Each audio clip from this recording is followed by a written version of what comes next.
Welcome back to the MMA show.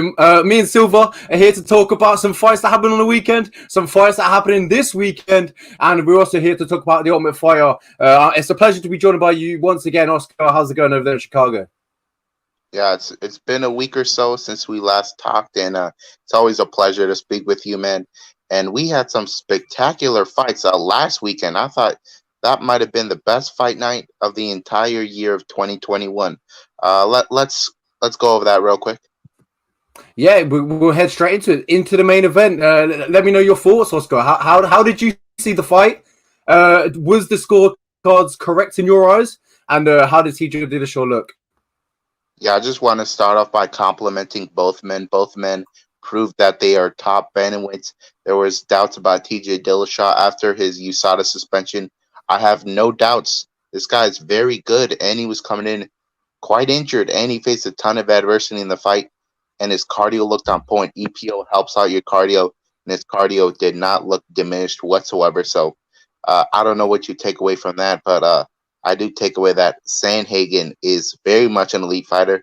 Some people were saying that maybe he just got Marlon and Frankie at the right time. Maybe he's not as good as Petr Yan.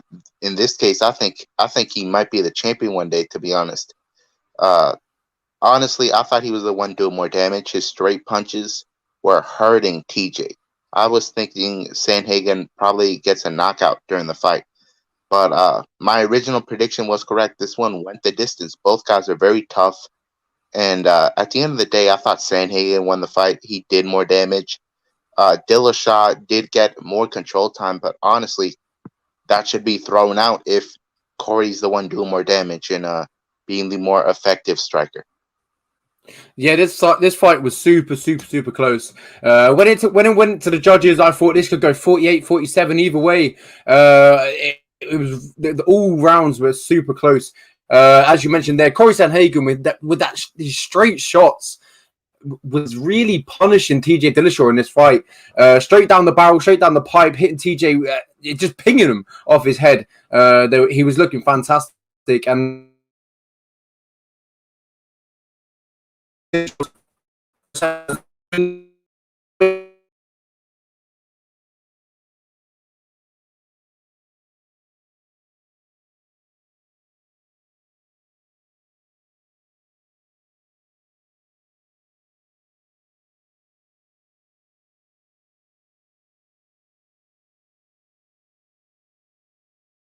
so that runs smoothly. We never.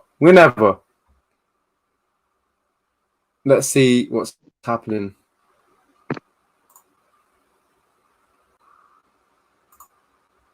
Oh, Oscar has left. Yeah, we can never have an episode that runs smoothly over here on the podcast. But you know, we adapt. We face adversity and we overcome. But yeah, TJ Dillashaw looked incredible. And talk about facing adversity. He faced adversity in this fight.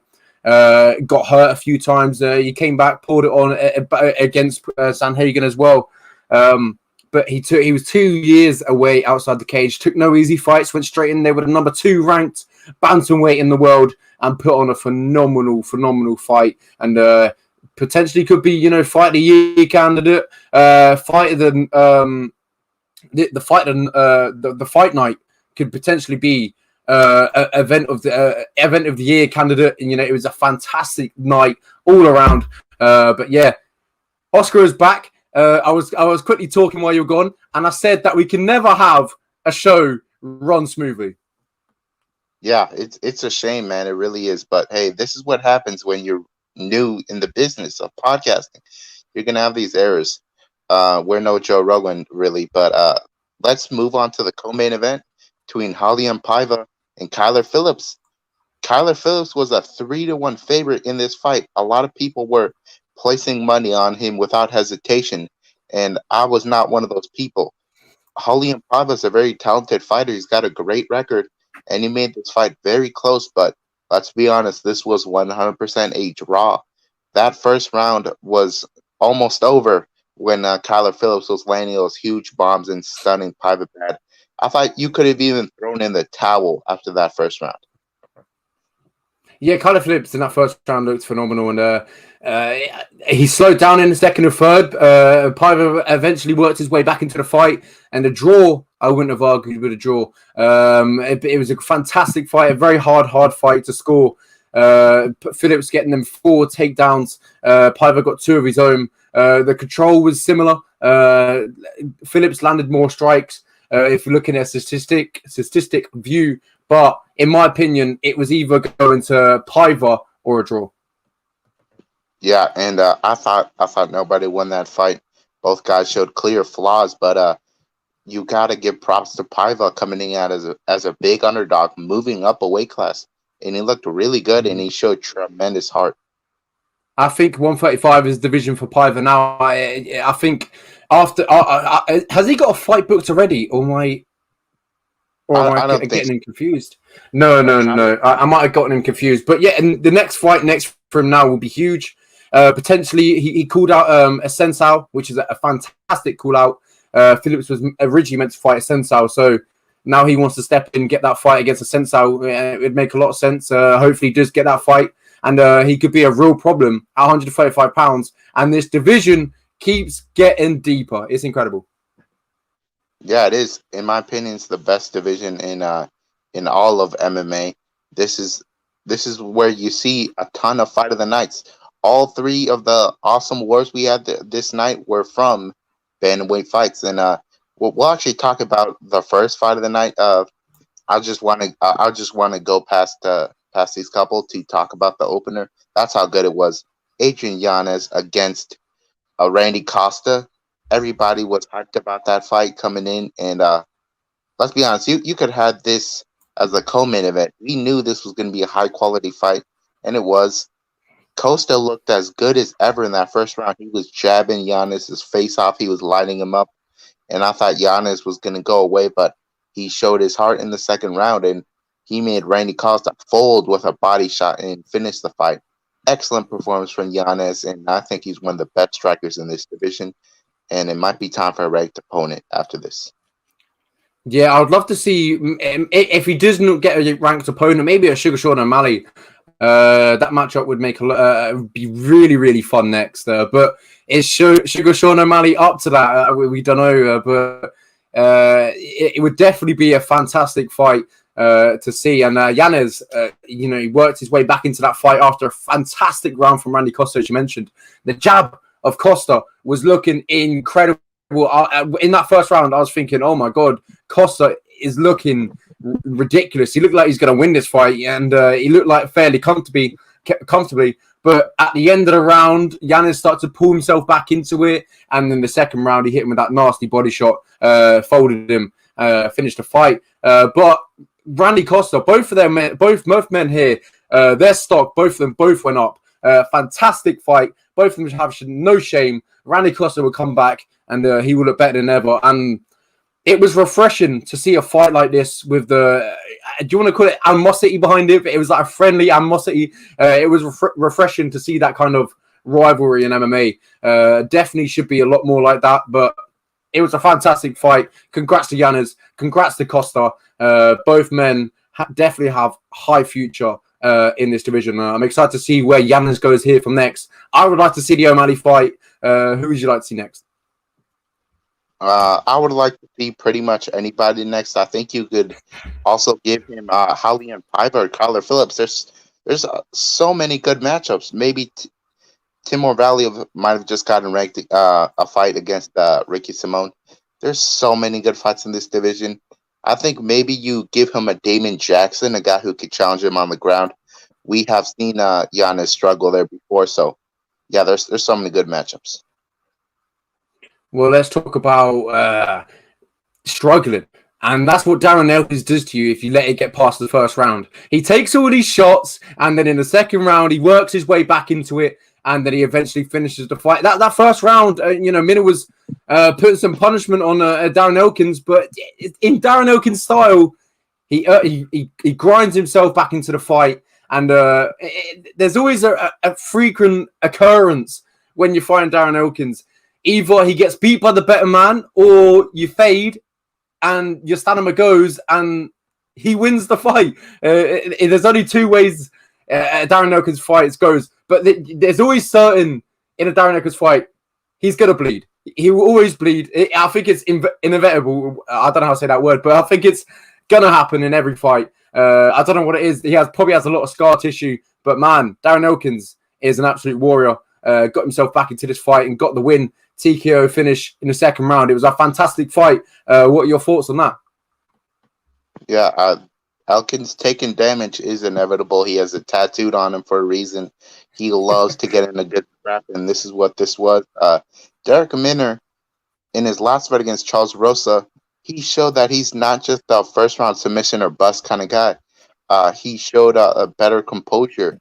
But this time around, Darren Elkins is very much a slow starter, and that made him a little too confident. He was going for every submission that Elkins made available for him, even a guillotine that James Krause specifically told him not to jump. He jumped it, and he paid for it. He got stuck on bottom, and Elkins started punishing him with ground and pound. He would not stop until the referee pulled him off. And, Darren Elkins had a vintage performance that night, and props to him getting out of that losing streak. And we'll move on here to possibly another robbery. Do you think this was a robbery between Miranda Maverick and Maycee Barber? There's no doubt in my mind this is a robbery. Miranda Maverick should have got her hand raised on the weekend, and it was ridiculous how she did not get her hand raised. Daniel Cormier tweeted out, I can't remember what he said. I think he said, I mean, a 1,200 favorite in the third round, and she lost the fight. It was ridiculous. So I don't know what the judges were watching, but I think Miranda Maverick won this fight, and I feel bad for her not getting her hand raised. And just listen to Maycee Barber's coaches. Uriah Faber shouts, "You need to hit her, Barber," while she's trying to fight. So that just explains it itself. But I can't believe Miranda Maverick didn't get the decision. I think she'd done enough to potentially win all 3 rounds, if not 2. The first round, I believe, might have went to Barber, if I'm correct. Or the third round might have went to Barber. The first and second went to Miranda Maverick, in my opinion. And then the third round, Barber came up strong. And but, man, it was a little too late. But apparently the judges was watching a completely different fight to me. And I just feel bad for Miranda Maverick. But she has announced on Instagram that she's moving to Denver to fight Elevation Fight Team in the future. Yeah, that is great news for her. And Maycee Barber made the same mistake she made in her last fight. She started slow. She let her opponent get the best of her. And Miranda Maverick was the better grappler coming in here. Not that she would grapple a little more, but on the feet it was very competitive. But Maycee Barber, in that third round, did look really good. She made significant improvements, but in the second, she's not looking good. It was a little close on the feet. And at the 4-minute mark, there was 1 minute left. They were saying this is anybody's fight. Let's see who can take advantage in this last minute. What happens? Miranda Maverick gets a takedown and gets some good ground and pound going. And you're thinking, that 100% gives her the round, doesn't it? No, it does not. These judges don't know what they're looking at. And this was a disgusting robbery, to be honest. And Miranda Maverick should not have that loss on her record.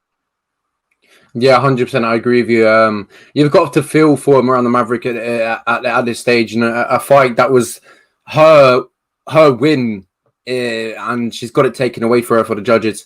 I was talking about the main event where if they fought before we went on live, if they fought a different time, different commission or different state, Corey Sandhagen could have got the win. Same as Miranda Maverick. If they fought at a different time, different state, different commission, Miranda Maverick could have got the win. Different judges, she could have got the win that night. But man, this is the MMA game. It's so unpredictable. But there's always one thing that we know about the MMA game: the MMA judges are so unreliable. So that's why you can't let it go to the full. You can't let it go to judges. You don't know what's going to come out of the scorecards. And man, you got to feel Miranda Maverick. I know she'll come back better. She has a lot of potential in the division. A big bright future. I'm excited to see her return to the division. Somebody that did let it to go to the judges was Soriano when he fought Brendan Allen. Soriano specifically said he's not scared of getting tired anymore, but what happened in this fight? He got tired after he went a little too hard in the first round. Brendan Allen, I thought Brendan Allen was going to look to take this to the ground and submit him. He was easily the best grappler Soriano had ever fought. But yeah, that was not the case. He wanted to showcase his striking. He's been under the tutelage of Henry Hooft, and he's only gotten better since then on the feet. And Soriano, he's got real power, and I thought he would be able to put away Brendan Allen, but Allen stuck it through the first round and was able to outpoint him in those last 2 rounds.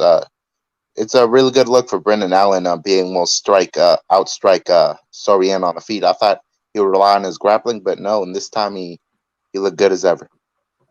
Yeah, exactly. He wanted to prove a point in this fight. It seemed like after losing to Sean Strickland, he got that win over Carl Robinson. But I feel like that loss against Sean Strickland really put Brendan Allen into gear. And I feel like in this fight, he really wanted to prove to the world that he's still around. He's still an elite fighter, and he's striking better than ever against, as you mentioned, a great guy in Pino Soriano who knocked out Dusko Todorovic in spectacular fashion. This guy has bombs in his hands, and you can't let him touch you once clean because you're going out. And Allen put on a great performance, 30-27, 30-27, 29-28. So it was a good look for Allen, as you mentioned, and the future is bright for him. Still only 24, 25 years old, still very young in his career. A potential future champion. He said he would like to get the Sean Strickland fight, run it back, but maybe that one later down the line, a main event where they're both in the top 10, top 5, that would make a little bit more sense. But yeah, next for him is maybe a ranked opponent, if you would agree. 100%. Maybe Andre Muniz, or maybe a little bit of a Brad Tavares. You got to kind of go through Brad Tavares to get to the top of the division nowadays in middleweight. Sure, 100%. That would be a fun stylistic matchup. Mm-hmm. All right, moving on. Another one at middleweight, and Imavov. When this fight got announced, you were kind of surprised that Ian Heinisch was fighting Imavov, because Imavov coming off a loss against Phil Hawes, and you believe that Ian Heinisch, he was just coming out the top 15. The matchup really didn't make sense, but Imavov looked fantastic. Yeah, he did. He was born in Dagestan, man. This guy has to have a strong wrestling base. And his wrestling didn't look that great against Phil Hawes. Phil Hawes was able to control him. But Phil Hawes probably is physically stronger than Ian Heinisch. Those guys train at the same gym now, Hawes and Heinisch. So I was thinking that camp has already come up with the right game plan to defeat Imavov. So I'm thinking Phil Hawes probably gives Heinisch the right tips to get the job done here. Heinisch was actually my lock of the night. I was thinking this guy probably dominates on the ground.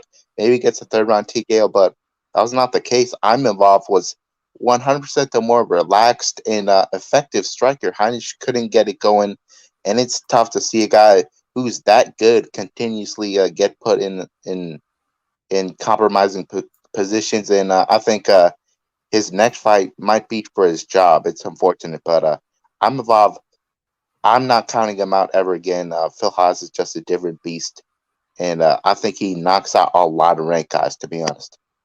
Yeah, he looked incredible, and as you mentioned, his wrestling should be great because he was born in Dagestan, but it was his striking in this fight that really set him apart.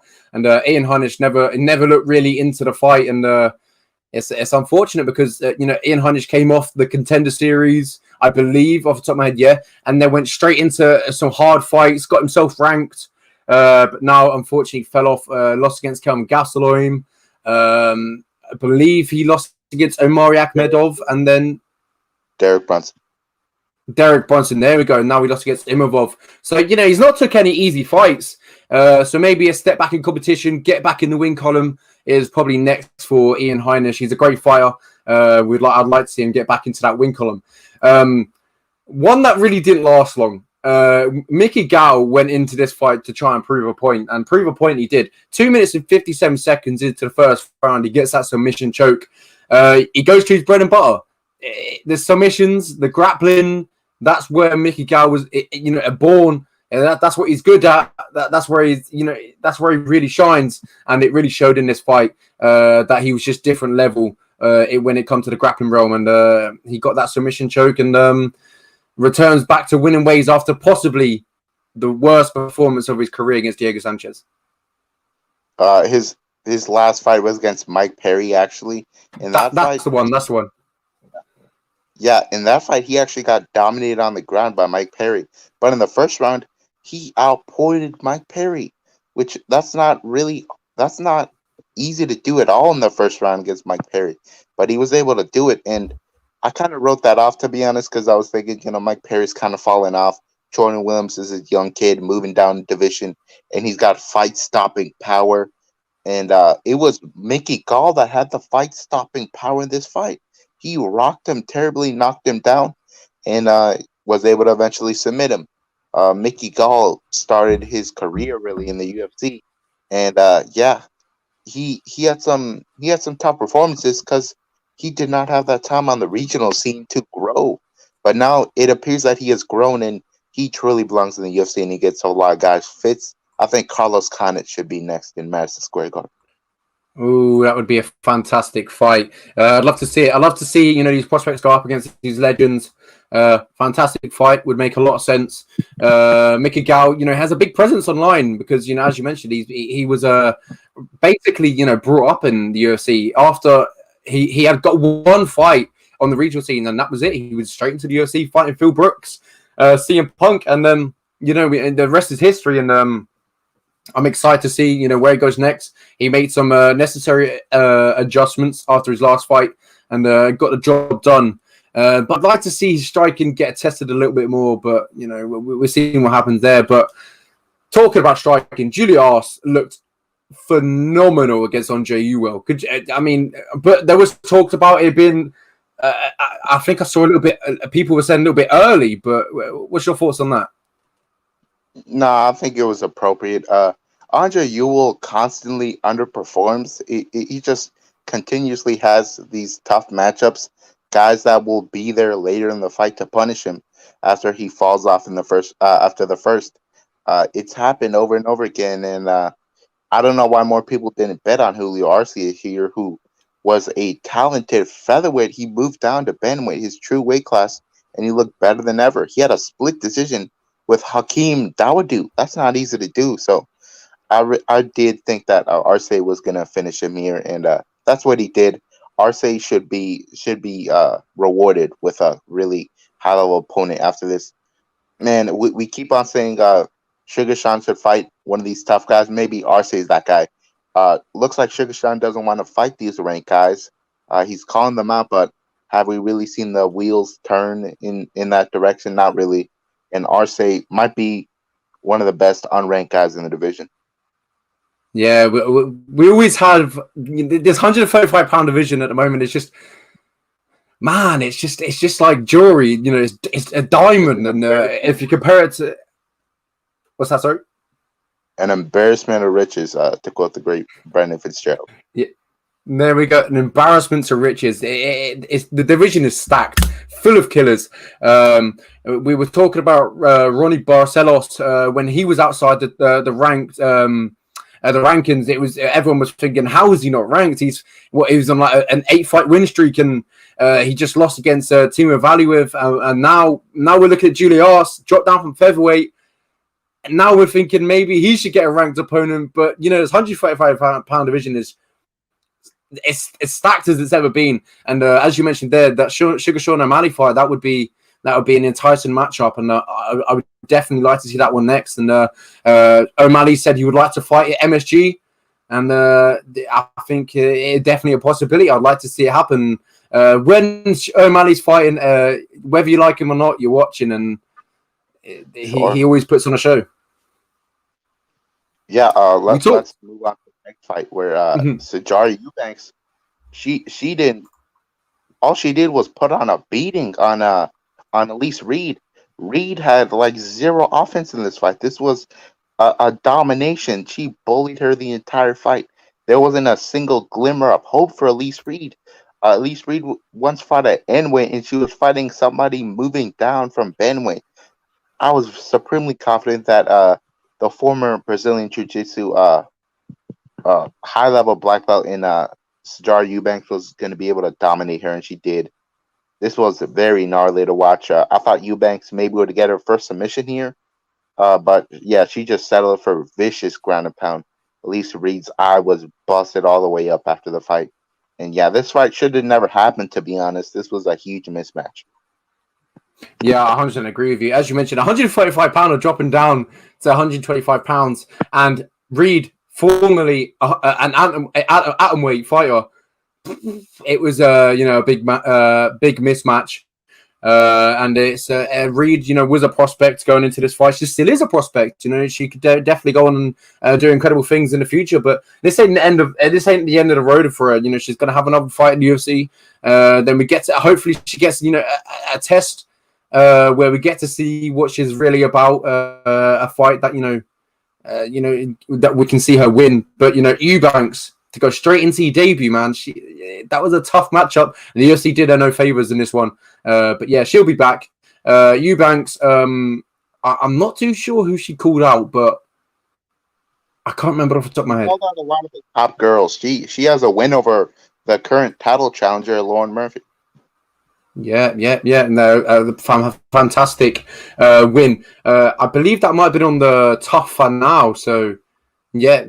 That was talking about tough. We got a tough finals on the Edson Barboza versus Giga Chikadze card. Yeah, August 28th.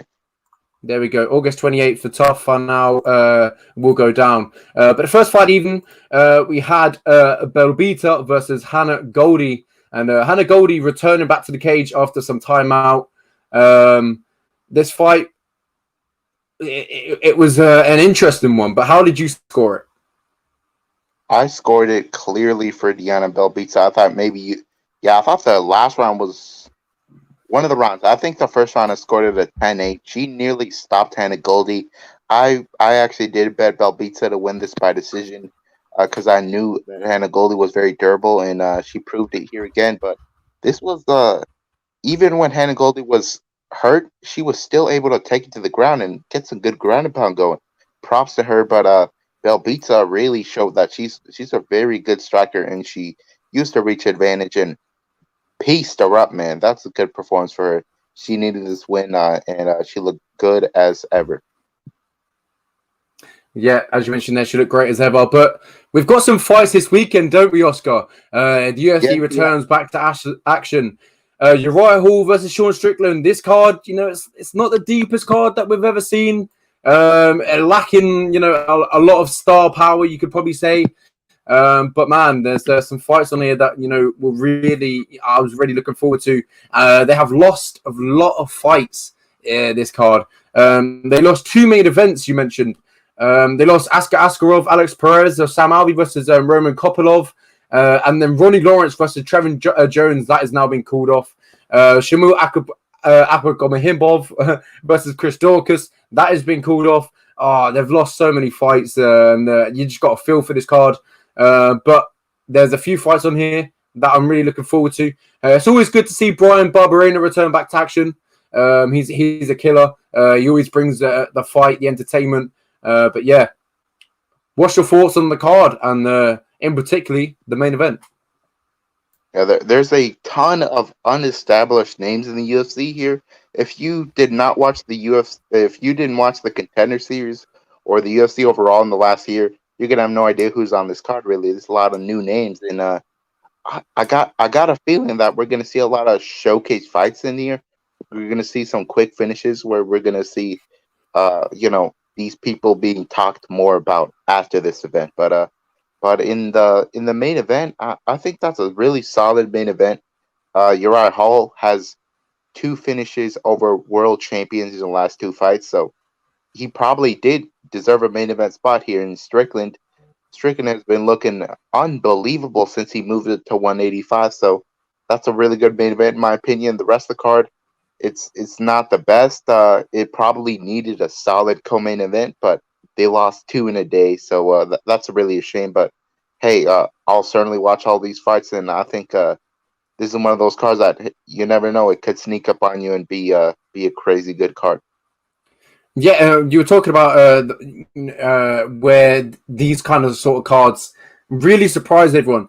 I feel like when fight nights are really slept on, maybe not the deepest of fight nights. They are usually the fight nights, the events that are amazing. They produce, and I feel like, as you mentioned, I feel like this is going to be one of them. I feel like we're going to get a lot of good fights on the weekend, and that main event, I'm looking so forward to that. It's going to be an absolute banger. There's some great fights on this card. Nico Montano versus Yannion Wu. That also got pulled from the card. Yeah, that is also off. Nico Montano versus Wu has now been pulled from the fight. She missed weight by 7 pounds. Not a great look for Nico Montano. I really wouldn't surprise me if the UFC cut her after this, to be honest. Yeah, I'm disappointed but not surprised. Yeah, well, we'll go straight into the main event. Before we went on air, I was watching Sean Strickland versus Brendan Allen, and oh man, I was just when I was watching that live, I was so impressed with Sean Strickland, and then I watched it again. And I was just thinking, how great did he look that night? His jab is phenomenal. But what impresses me the most, his efficiency when he's striking. He doesn't put every single power into his strike. He's relaxed. He's cool. He's calm. He's not throwing his strikes with intention to knock him out with every strike. He's just pop shotting. He's just pop shotting and he's picking his shots. But Uriah Hall, he also does the same, but he's got that big, he's got big power in his hands, and this is a really good fight, a really good test for Sean Strickland. But I'm going to side with Sean Strickland in this one. I think he has enough to get it done. I think his striking is incredible, and I believe he maybe even attempt a takedown in this fight. I feel like his grappling is maybe being not overlooked, but I feel like Uriah won't expect him to grapple in this fight, and I believe Sean Strickland will shoot for the legs, maybe in the first round to feel it out. But it wouldn't surprise me if this is a 5-round war and these two are just slugging it out in the center in the 5th round. But Sean Strickland, I love his striking, how efficient he is. Doesn't waste any of his cardio. He picks his shots nicely, and he did that fantastic against Brendan Allen and against Jotko. And I'm excited for this fight. His first main event in the UFC, I presume. And man, he's got a tough test in Uriah Hall. I'm excited for the fight, but how do you see it going? I see Uriah Hall constantly fighting off of his back foot. If you watch the Strickland fight against Krzysztof Jotko really never got going. Strickland never allowed him to breathe. He walked for the entire time and pressured him and outboxed him. And I really feel that Strickland could have gotten a knockout there, to be honest, if he really went for it. But he just stayed not complacent, but he realized that he was having so much success, and why risk it, to be honest. And against Uriah Hall is a sniper. He's going to wait for you to make a mistake, and he will capitalize with a huge bomb, just like he did against Bavon Lewis. He was losing that fight to Bavon Lewis and to Krzysztof Jotko before he landed the kill blow. And that might be the case here, but I don't think so. Uriah Hall is a very low output fighter. The guy was struggling against Anderson Silva, of all people, who was like 44 in that fight. That's not good luck whatsoever. And I picked against him in the Chris Weidman fight too. That Chris Weidman fight is a legitimate win. He trained that technique, and Chris Weidman made the mistake in that fight. So I think that's a legitimate win. A lot of people are saying it's not. I think it is. But the Weidman and Silva fights, that was probably the worst version of those two. And Strickland is the best version of himself right now. He's notoriously a bully in the gym. He loves sparring. He loves to exercise those demons in the gym. And man, these guys actually have trained together before. And Strickland really just goes all out in the gym. And I think he'll go all out in this fight. And he'll get a unanimous decision here. I think he's going to make Uriah Hall uncomfortable. And Uriah will tag him, but I think Strickland has a decent enough chin to survive it. I 100% agree with you with everything you said, and you can't really slip up against Rahul. If you make one mistake, leave yourself open. He's going to capitalize. This guy, Uriah Hall, he's always got himself to the top, then fell short. But I believe this is maybe his time. But I think Sean Strickland's going to surprise us once again, and maybe get the knockout. But I like where Uriah Hall's mentality is at right now. He's got his eyes set on fighting Israel Adesanya. I feel like that's good for him. He's got like a target, a goal, and I feel like he's fighting towards that really well. But it's gonna be a good fight, man. I feel like this could go either way. Wouldn't surprise me if Uriah Hall gets it done. Wouldn't surprise me if Sean Strickland gets it done. But we're in for a treat on the weekend. We also have Bellator as well, potentially a better card than the UFC, but we'll talk about that after this. We got the co-main event: Kwan Ho Kang versus Rani Yahya. And as I mentioned, it's not the most stacked of UFC cards. There's some fights on there that you're really looking at for. Danny Chavez versus Kai Kamaka. That's going to be a scrap. That's going to be a scrap, yeah.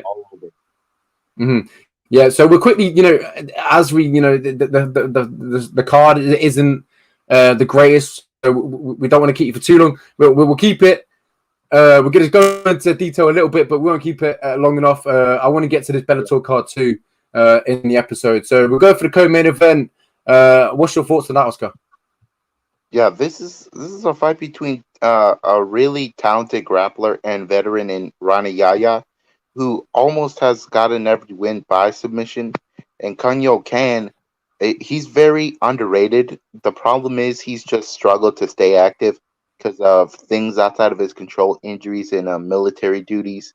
And he's a really talented striker, a much more talented striker than Rani Yahya. Rani just throws with reckless abandon and hopes it sets up his jiu-jitsu, but he will leave himself open. And I think Kang probably makes him pay. I think he could finish this fight, but I just think the striking abilities are so the difference between the striking abilities is so large that I think that Kang probably outpoints him here and looks good doing so. But don't forget, Rani Yahya will look to take this floor, and he could get a submission here. But Kang he's a decent grappler himself. I think his submission defense will hold up here, and he'll outpoint Rani on the feet for 3 rounds. Yeah, if you look at their record, both men have been in the MMA game for a long while. Kang currently on a 3-fight winning streak. He's lost against Ramos inside the UFC. Camos there. That's a weird one. But yeah, he's got 8 losses on his career. He's only been submitted once, I can see, which is a triangle armbar. So would that play a factor? I'm not too sure. As I mentioned, Rani Yahya is one of the best BJJ practitioners we've probably got inside the UFC. Incredible when it comes to grappling, and he showed that against Ray Rodriguez, and potentially could show it again against Kang. And that's how I have it. I think he's going to get the fight to the floor pretty quickly, and while they're dry, catch him in a rear naked choke, maybe a guillotine, and the fight will end fairly quickly. But there's one interesting note in this fight. Yahya was, but before this fight, he was competent. What's the word? He was contemplating. Oh man, I don't know what word I'm looking for. I'm so terrible. Contemplating. That's the one. He was contemplating retirement before this fight. So that's kind of you have to look at that and see where his head's at. Whereas mentally, is he focused on this fight, or is he doing it for the money, or etc.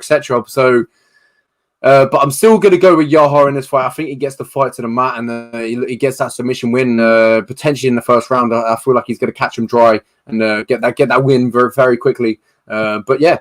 Fantastic fight. A co-main event was not meant to be the co-main event, but they're stepping up. They're doing it on short. Well, they're not really fighting on short notice, but they're co-main eventing on short notice. They've got a big stage in front of them.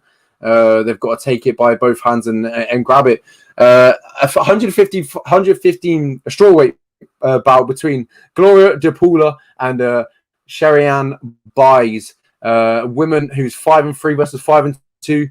This is on the main card. Actually, I'm not too sure. I think Angela Hill, or is that? No, I'm talking about UFC 265. Never mind. I'm not talking about UFC 265. Never mind about that. But yeah, Julia DePaula versus Sharian Baez is on the main card, according to Tapology. How do you see this fight going? I see this fight mainly taking place on the feet. Both women prefer to strike. Gloria DePaula in her last fight against Jin Frey, she got taken down over and over again, and she could not get up. And the same was happening to Cheyenne Bays when she fought Montserrat Conejo in her debut fight. She was stuck in that position. She couldn't get up. So the UFC did both women a favor by saying, hey, we'll put you in there with another woman that wants to strike. But the thing here is, I think Bays is probably the better grappler. But I don't think she'll go for too many takedowns. That's really not her forte.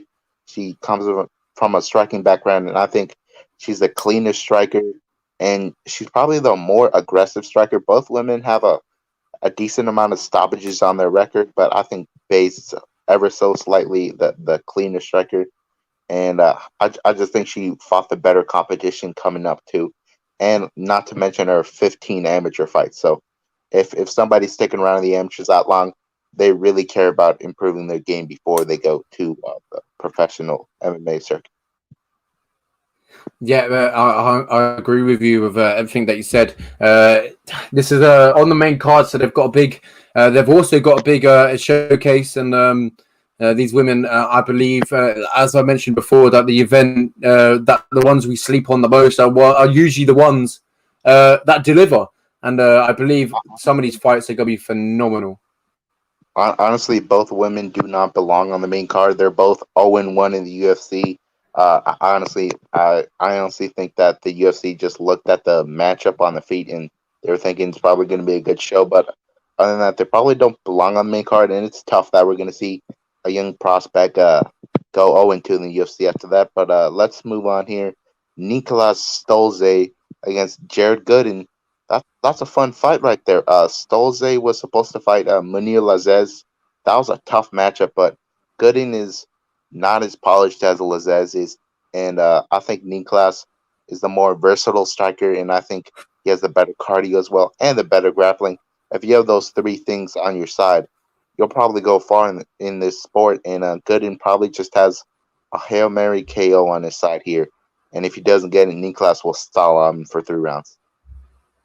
Yeah, if you look at Gordon, whilst he's been in the UFC, he's fought Alan Jouban and he's fought Abubakar Nurmagomedov. Some very tough matchups in his UFC career already. Obviously, the fight against Alan Jouban was Alan Jouban's last of his career. Now he's on to UFC commentating, I do believe, and analyst, yeah. And his own podcast, yeah, fantastic. It's always great to see fighters doing well outside the cage, and wish Alan Jouban the best. But yeah, Jared Gordon has not been given the best fights inside the UFC. But this is a fantastic fight. They both fought a lot in their career. They're both really built similar. Gordon's got a little bit of a bigger reach, according to Tapology. Similar age. Jared Gordon fighting out of USA and Stolze fighting out of Germany. This could be a really good fight. Also on the main card, but I'm going to go with Jared Gordon in this fight. I believe he's going to get it done, and I feel like he's going to upset the odds. And I feel like not the experience factor. He's fought 17 and 6 losses. He's fought a lot of times outside the UFC. Most of them by TKO, and he's a good fighter. And outside the UFC, he was lining up, and he just struggled to find that form inside the UFC. But this could be a great showcase for him, and he's got that submission attack. If you look at his record, he's got a lot of submissions, a lot of strikes. He's even got Superman punch finish on his record. So maybe we could see him do an Anthony Pettis off the cage. Yeah, the thing is, he is coming in on short notice, so that that discourages Yeah. me even more for picking him.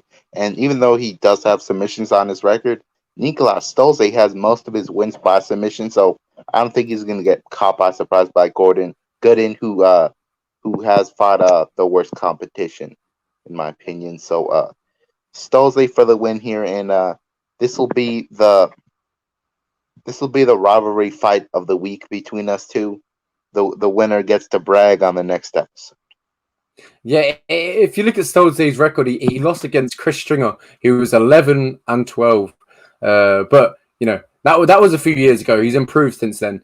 But yeah, a good fight. I'm going with Gordon. You're going with Stolze, and I'm looking forward to it. Moving on to the next fight. You know, this card is it's lacking, but we're here to talk about it anyway. Ryan Bernout versus Adashev. 125 pounds. Adashev came over from Bellator, and then unfortunately inside the UFC hasn't had the success. Got knocked out against Tyson Nam, and then in his last fight he got he lost. Lost a submission. No, lost a unanimous decision. I'm trying to say versus Sue Maderashi, and he's looking to get back into the win column. But so is Ryan Bernout. It's going to be a good fight. 125 pounds at flyweight. Who do you see having taking the win? I see Ryan Benoit getting this win. I think he's had more experience at the high level here. Chris Benoit. He's got the size advantage in here. Zaruk he's a shorter guy. I really thought he was going to get ran over by Sue Maderashi. If you know Sue Maderashi, he's got legitimate one-punch knockout power. You were thinking he's fighting a guy in he just lost to Tyson Nam by first round knockout. That's highly likely that he gets knocked out again. That was not the case. He had a better showing for himself in that fight, and this will be a closer fight than a lot of people think it will be. They look at Adashev's record and they're thinking, yeah, he probably gets dominated here. I don't think so. This will be a closer fight on the feet than people think. Benoit should take this to the ground, and if he doesn't, he could lose it. But at the end of the day, I think Benoit's superior grappling and experience in the UFC level probably takes him to a unanimous decision win. Yeah, if I'm not mistaken, I believe Adashev is a former Glory kickboxer, and so striker. Yeah, so if you're standing with Adashev, you're potentially putting yourself into danger straight away. But in his last two fights against Sue Maderashi and Tyson Nam, he's not looked the greatest. But he's got a fight that could potentially go his way against Ryan Benoit or Ryan Benoit. Yeah, when you said Benoit, I was thinking of Chris Benoit. I don't know why, it was yeah. Yeah, let's not bring that up. Yeah, but yeah, this is a fight Adashev and Bernout can win. But I'm going to go with Adashev in this fight. I believe he's going to keep it standing and he's going to get that kickboxing working. And this is a good fight for Adashev to win. But the only problem is he's so. Well, as I was saying, he's so small for flyweight, but they're both the same size.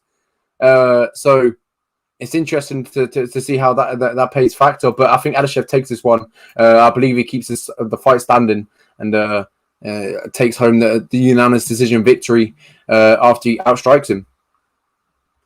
Sure, and Benoit looked a little better on the scales this time, so that should be a positive for him. Let's move on to the main card opener. Brian Barberena, he's going to be taking on Jason Witt, and I'll be honest right here, this is one of my most confident picks on this card.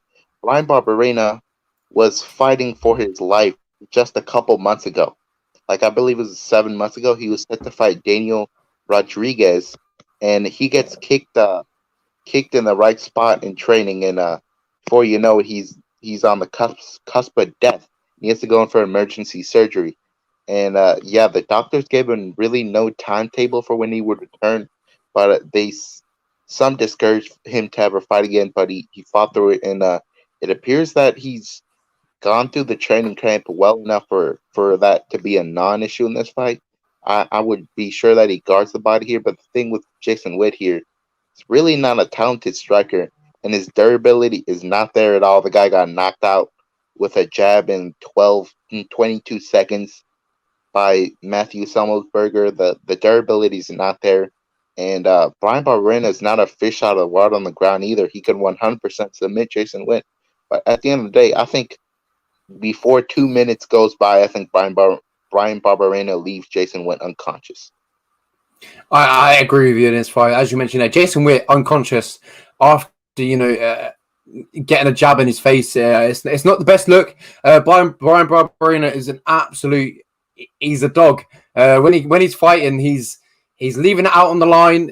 He's fighting. I don't want to really use this phrase, but he's potentially fighting for his life in there.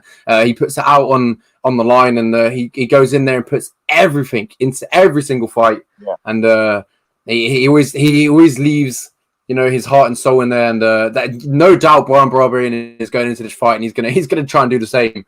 But I don't believe Brian Barberena is not going to drag him into a dogfight. I believe Brian Barberena is going to clip and clean in the first, as you mentioned, in the first round, and it would be very surprising for me to see Jason Witt in the second round not unconscious. Yeah, if Brian Barberena does not knock him out, it would be a case where we're probably going to see that the life-threatening injury he sustained in training, that would probably be the thing to blame for it, because Barberena does not really have a cardio issue. He landed, he's in the top 5 for most strikes landed ever in a welterweight fight when he fought Vicente Luque. Those boys had an unbelievable war. That fight is absolutely insane. Those guys threw every punch they had in their arsenal, and it was an awesome fight. And I don't think Jason Witt can eat any of those shots at all, to be honest. He's been knocked out 5 times. Knocked out 5 times. That's all you need to know. Wow. So you want to know where his head's at? That should not be good for the brain. But yeah, moving on to the next fight. Obviously, we talked about Nico Montano versus Yanan Wu. That fight has been cancelled after Nico Montano missed weight by 7 pounds. Comes in at 143 pounds, missing the bantamweight limit. Not a good look. That fight has been scrapped. So we can move on. Colin Anglin versus Melzik. Oh my God, Bagdasarian. Bagdasarian. Yeah. We go. These names get trickier every week. I'm telling you. This is the battle of the Dana White Contender Series prospects. Colin Anglin was a 4-1 underdog against this Russian wrestler. He was not in a good position heading into that fight. A lot of people thought he would be dominated, and that was not the case. They had a really good fight. Colin Anglin's takedown defense held up, and he got takedowns of his own. So, yeah, that was a really impressive performance by Colin Anglin. And when he got his hand raised, I was quite surprised, to be honest, because that was a fight where I thought he would probably get dominated, but that was not the case. But he is fighting a much better striker in Melzik Bagdasarian. Bagdasarian has a Muay Thai background, a kickboxing background. He's a very lethal striker. Before the Contender Series, he had 4 wins, and combined they were not 5 minutes. This guy's an absolute murderer, and he has fight-stopping power for sure. But in his Contender Series fight, he kind of gassed a little. He did fight through it, but he had a very clear win. And it was not impressive enough for Dana White to give him a contract. So that's about what you need to know. But Melzik is the cleanest striker. If he can defend those takedowns, he can probably knock out Colin too. So I'll go with Melzik Bagdasarian by second round KO. Yeah, both as you mentioned, both coming off the Contender Series, both prospects. And this is going to be a good fight. Definitely tune in to watch this one on the prelims. And I'm agreeing with you on this one. I'm going with Melzik Bagdasarian. The Gun is his nickname, from Armenian. Good to see that a fighter coming out from there. We've got Arman Tegzorian. There's probably someone else that off the top of my head, but I can't think of him. Edmund Shabazian. There we go. Edmund Shabazian and Arman Tegzorian. But yeah, good to see another Armenian back in the UFC. And I believe this is going to be a showcase for him. And he's going to get a knockout that we're going to be talking about next week. And we're going to be astonished about his performance. But yeah, moving on to the next fight, we've got Chris Gutson versus Rafa Garcia, 155 pounds. American taking on a Mexican. This is going to be a great fight. They're both going to leave it out on there on the octagon. Chris Gutson came back against Alex Hernandez after a long layoff, and now he's taking on Rafa Garcia, who's 12-1 in his last fight, lost against Nasrat Haqparast, but there's no shame in that. You know, that guy's a prospect, and he's both going to go on to do tremendous things. But if I'm not mistaken, didn't Rafa Garcia take the fight against Nasrat on short notice? Yeah, he took it on short notice as an undefeated champion from Combates Americas, and I was supremely impressed with him. I could not have been more impressed with him. I thought Nasrat was going to take his head off and probably knock him out early. That was not the case. In fact, there was a Rafa Garcia who hurt Nasrat bad. I thought Rafa probably was going to get the win there. He has most of his wins by submission, so on the ground he's a serious threat, but it appears he's going to be looking for the knockout here, and Grutzmacher just got knocked out by Alexander Hernandez in just over a minute, so his durability is definitely in the position to be questioned. And I'm going to pick Rafa Garcia to leave Grutzmacher unconscious. I don't think Grutzmacher's that great of a striker. He has a really wild style. He lives by the sword or he dies by it, and I think he'll die by it this time. Rafa should really dominate this entire fight. But if this leaves the first round, we could see Grutzmacher use his wrestling, but I don't think he has the durability to survive that first round. Yeah, I'm going with the same pick with you. As you mentioned, Rafa Garcia, in his last fight against Nasrat, yes, he did lose that fight, but, it was a great showcase for himself. He accepted it short notice, and he went out there. He left that out on the line. He had some good moments in that fight.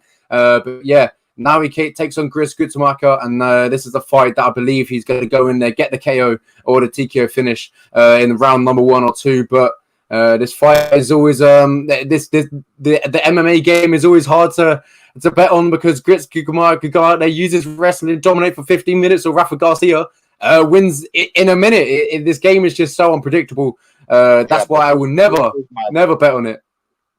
Yeah, I'll bet on this all day, man. I'll damn near bet the house on this all day, to be honest. I think the world of Rafa, and I think he gets a really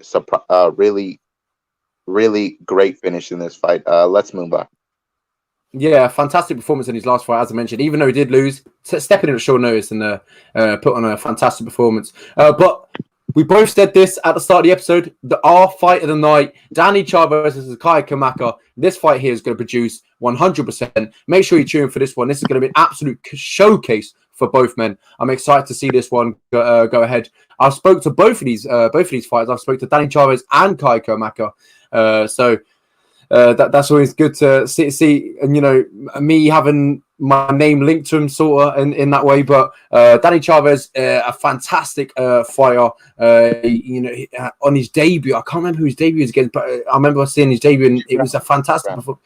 TJ Brown, that's it. Yeah, when he came in against TJ Brown, it was the leg kicks in that fight were tremendous. And then his last fight, he lost against Jared Gordon, not Jared Gooden, Jared Gordon. And Kai Kamaka at the moment is on a 2-fight losing streak. It's always sad to see Kai lose, because he's one of the nicest people I've ever talked to. He's when I was talking to him, he's so friendly, so humble. We talked about his upbringing, and I really connected to him, not emotionally. He was a fantastic fighter as well. And I'm really rooting for him to get this one done. But Danny Chavez, man, he's no joke, and I'm sad to say it, but I think Danny Chavez is going to get this one done in this fight. Would you agree? I would agree. So, Kai Kamaka, the third's durability is also in the position to be questioned here. The TJ Brown fight was a dog fight. Those boys threw down, and they would have gotten the fight of the night, I would say 9 times out of 10. But if you remember the main event that night, it was Dominic Reyes against Yuri Prohaska, which was a war as well. So those guys kind of got robbed of that fight of the night bonus. But yeah, Kai Kamaka, he got hurt bad by TJ Brown. And coming into that fight, people were saying that Kakamaka had a significant striking advantage, and he did not. That was a very competitive fight. And if you remember seeing Danny Chavez against TJ Brown, he was the much better striker there. So I don't know if you could use MMA math there, but maybe TJ Brown just made the right improvements in between fights. But this will be somewhat of a competitive fight, but I think the durability advantage is on the Chavez side. I think Chavez gets a second round head kick. Oh, you even picked the shot, a head kick. Yeah, that's what he called for in the Jared Gooden fight. I'm sure he's hungry for a head kick and knockout. Oh, okay, interesting. Well, moving on to the women, Ashley Yoder takes on Jin Yu Frey, the former Invicta champion. Looks to finally, I believe, get her first win inside the actually her second win inside the UFC. She got her first win inside the UFC against Julian De Pola. Now she looks to return to make it back to back after she went 0-2 inside the UFC against Kay Hansen and Luma Lookboomy. But Ashley Yoder appeared not that long ago versus Angela Hill. The fight didn't go away. I believe she might have also. Yes, I believe that fight also came up at short notice too. It's interesting. That one was originally on short notice, but then got rescheduled, and it was not short notice. There we go. Oscar Silva with the details. Here we go. Yeah, as I can see here, it was on short notice, and then they fought about almost a month later. So she kind of got a little bit of a camp there. So now she gets a full camp against Jin Yu Frey, and this is a great fight. Who do you see winning? Yeah, I don't have a lot of confidence in this pick, but I will go with Yoder. I think she might get the best of her in the grappling scrambles. I'm sure this fight goes to the ground. Both women are very good in the Brazilian Jiu-Jitsu realm. I think I'll probably give the edge to Yoder, maybe just because she has the UFC experience. Jin Yu Frey, she's a little older. She was an Invicta champion, and I believe those days in Invicta were probably her best days, to be honest. She came in against Loma Lookboomy, and I don't know why, but she didn't go for a lot of takedowns, which was her clear advantage. That was a showcase of poor fight IQ there. And then she fights Gloria De Paula. In that second round, she gets lit up like a Christmas tree. That was a clear second round for Gloria De Paula. Both women are not particularly talented on the feet, so it may come down to whoever does more damage on the feet. I'll probably just side with Yoder on that side, but this is a really tough fight to pick. I'll probably bet this fight to end via split decision. Yeah, split decision. Are you going for Ashley Yoder? Yeah, but not with a lot of confidence. Yeah, as we say in the famous words of Oscar, this is a pick 'em fight. Yeah, 100%. I don't know why Yoder would be much of a favorite here. This is a very close fight. Mm-hmm. Well, it's a fight that, as you mentioned, is not a lot of confidence in this one. I do have the same pick as you. I believe Ashley Yoder gets this one done. Jin Yu Frey is probably had her best years at Invicta. She was former Invicta champion. Then came over to the UFC, went 0-2. But she's had that win against De Paula, and she's looking to make a run. Obviously, going back to back. But Ashley Yoder, she's fought some really good fighters. Coming off a fight against Angela Hill as well. So she's been in there with some fantastic fighters. Got some win against some as well. She's been there with Laviana Souza, Randa Marcos, Angela Hill. She's been around in the UFC for so long. I can't remember her first fight. Back in 2016, it was her first fight. She went 0-3 inside the UFC and then bounced back a little bit. She's fought Mackenzie Dern, Angela Hill, Justine Kish. Man, she's fought she's fought a lot of fighters, and she's been in the UFC for quite a while. But she's not got the greatest record inside the UFC, but I believe she'll get this one done against Jin Yu Frey, and I think we're going to see a submission. She's called a Spider Monkey for a reason. That's because she's fantastic at grappling, and we're going to see her. She hasn't had a submission win for a while, but I believe she'll get one this Saturday. All right, bold pick there. let's move on to the next fight of the night. We're going to be talking about, who is it here?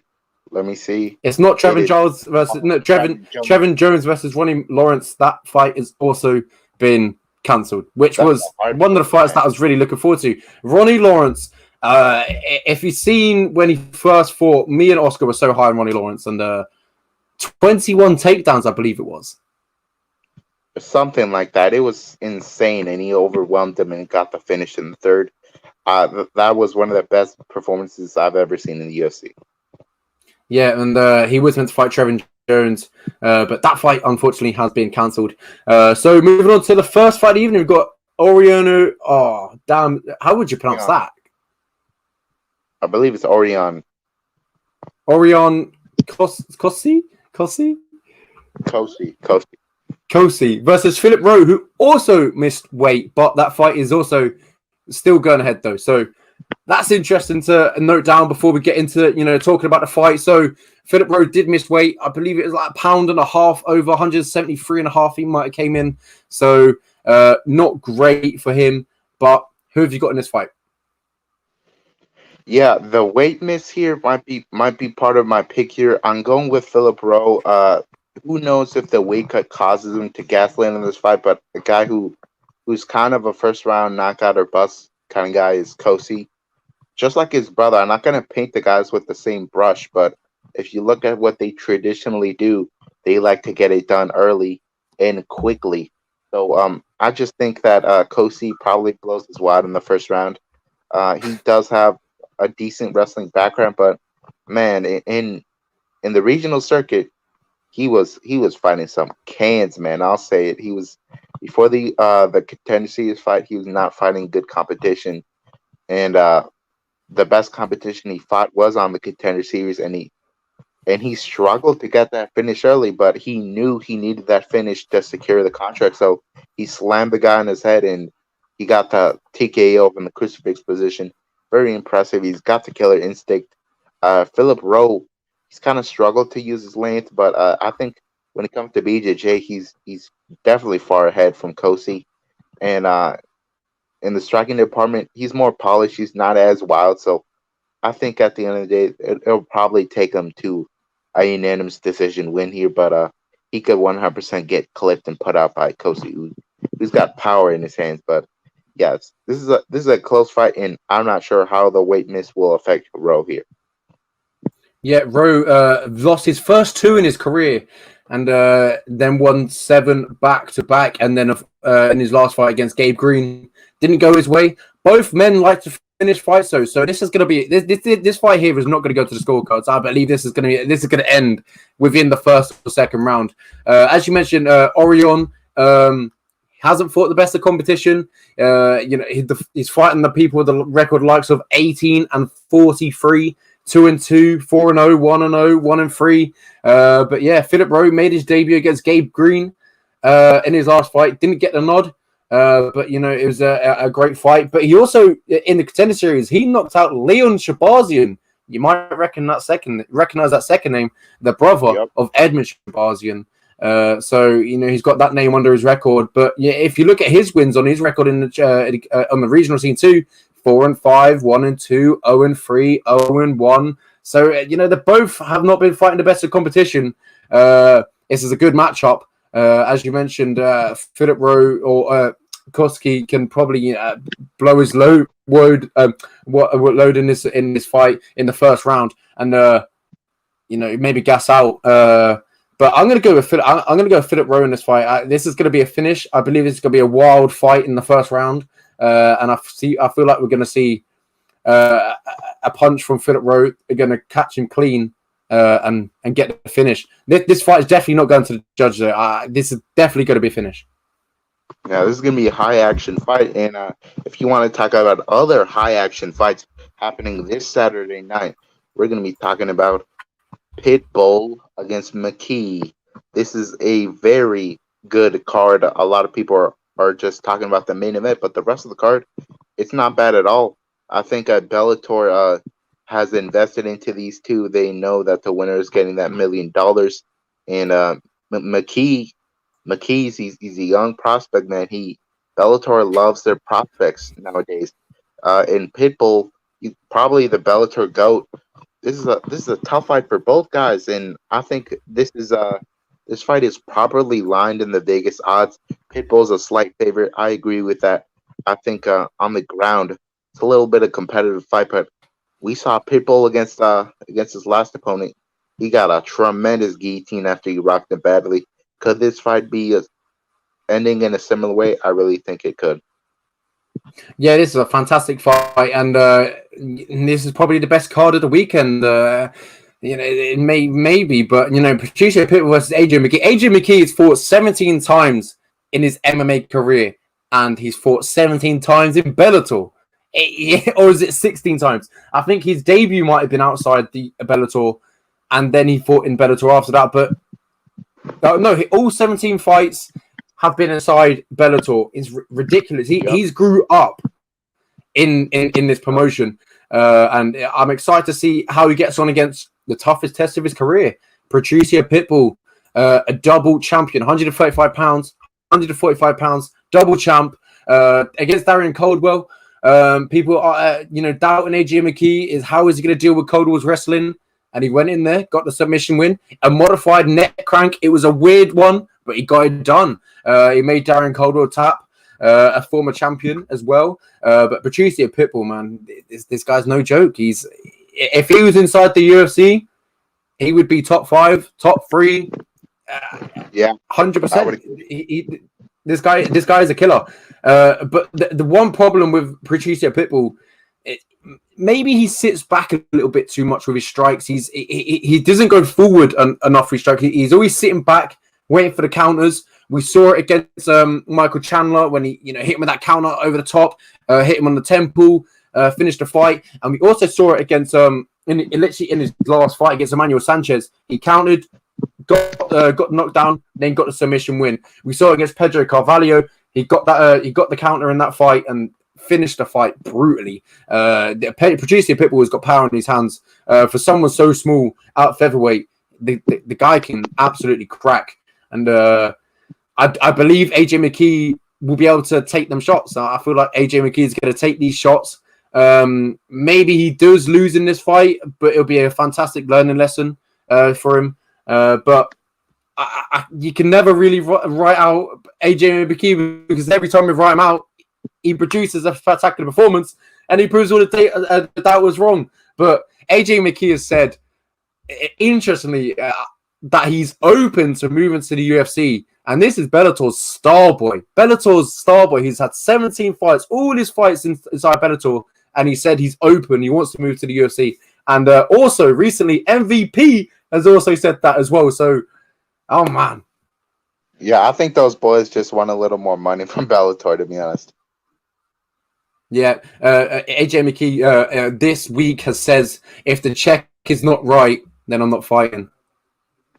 Well, hey, I'm sure the UFC would welcome him with open arms. He's a very talented young fighter with a ton of potential, and Pitbull may be the one to give him his first loss in a while. And yeah. I think Pitbull for sure has the power to put him away here. He's definitely the best fighter AJ's fought. So my pick here will be Pitbull by 3rd round knockout. That's my pick here. Yeah, I'm also going to go with Pitbull. I think that's the logical option. Yeah, I would say so. I rather bet on a guy that I know a little bit better. And AJ, he's fought really good guys, but I just don't think they're on the same caliber as Pitbull, who's, as I said, the Bellator GOAT. And this is. I think both guys could end up in the UFC one day. They're talented enough. Dana White sometimes doesn't like to sign Bellator guys, but I think these guys are good enough to end up there. Yeah, a fantastic card all around. In the co-main event, which is going to be an absolute banger, Mads Bernout coming up for a win against Saul Rogers and Emmanuel Sanchez. A fantastic fight. Emmanuel Sanchez coming off a loss against Patricio Pitbull, so he looks to get back in the win column. And Usman Nurmagomedov returns back to Bellator. Brent Primus, the former lightweight champion, also looks to get back to the cage. He's been out for a long while, so it's time for him to get back into the cage. He's not even ranked, which is crazy. He's had a lot to say about that to Bellator. And Gutson Yamahuchi, he returns as well. And if we scroll down to the bottom, there's a few fights that I want to point out too. Yeah, we've got Gorgi Karakayan, I don't know how to say his name, versus Kiefer Crosby, who recently lost against Charlie Leary, I believe it was. Kiefer Crosby has a huge following behind him because he trains with Conor McGregor, but he looks to return back to winning ways after losing against Charlie Leary, a doctor stoppage. But he's an interesting fighter. He likes to bring the action. I'm interested to see how he looks this Saturday. But yeah, we've got a fun card. I'm really looking forward to producing Pitbull versus AJ Mckee. We're in for some action this weekend. We also noticed Tough. I forgot who won it, but he moves on to the final. The guy with Ricky Tiosios. He moves on to the final. And the other bantamweight fight. Oh man, the other bantamweight fight and the semifinals you're talking about. Yeah. We got Trayshawn Gore versus Trayshawn Gore against Battle. Is that the fight? No, I think it might be Petrosky. Oh, Andre Petrosky. Oh my god, that's a fantastic fight. Fantastic fight. We've also got Vince Murdoch versus Brady. Brady Easton. Yeah. And then we got Gilbert versus Gilbert Ubina versus Gilbert Ubina. Is it Brian Battle? Yeah, I think it might be. He's fighting. Is he fighting his teammate? Man, I'm not sure, man. I don't have it right in front of me, but I do know that all of the fights are good and it's full of talented fighters. And I think this might be one of those tough seasons where the UFC just sees how talented all these guys are and probably signs them all up. Yeah, I hope so. Vince Murdoch, he was meant to fight in the UFC, didn't get his shot. Here we go: Andre Petrosky versus Brian Battle, and Trayshawn Gore versus Gilbert Ubina. So it's Brian Ortega versus Volkanovski in both of them, and then Ricky Tiosios moves on to the final, and Vince Murdoch will take on Brady Highstand, which is a fantastic fight. If I'm going to choose Brady, he had a tough fight against Joshua Rittenhouse, a really close friend of his, and after Vince Murdoch.